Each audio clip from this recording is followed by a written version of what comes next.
Hello friends, હું ભાવના ચાવડા મારી રસોઈની ચેનલમાં તમારું સ્વાગત કરું છું.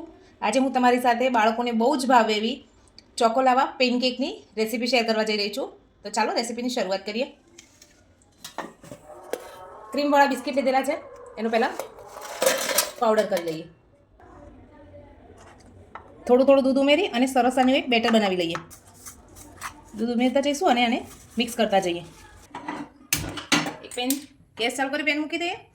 આ બેટર બનાવવા માટે આપણને આટલા 1 કપ જેટલા દૂધની જરૂર પડી છે. બેટર આ રીતનું બનાવવાનું છે. આપણે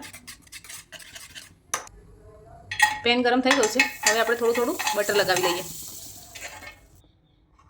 આપણે પેનમાં આ રીતે બેટરને ઉમેરી દઈએ. હવે આપણે આ રીતે એક ચોકલેટ મૂકી દઈશું અને એને ઉપરથી કવર કરી લઈએ. આ રીતે બધામાં ચોકલેટ મૂકી અને કવર કરી લઈએ. આવી રીતે ચોકલેટ મૂકી દીધી છે. હવે એને આપણે ઉપરથી કવર કરી લઈએ.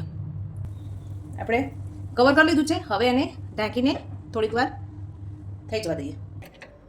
આવી રીતે આપણે આને પલટી લઈએ અને એક ફરી એ બાજુ થવા દઈએ. તૈયાર છે આપણા ચોકોલાવા પેનકેક. હવે એને સર્વિંગ પ્લેટમાં કાઢી લઈએ. મેલ્ટેડ ચોકલેટથી ગાર્નિશ કરી દઈએ.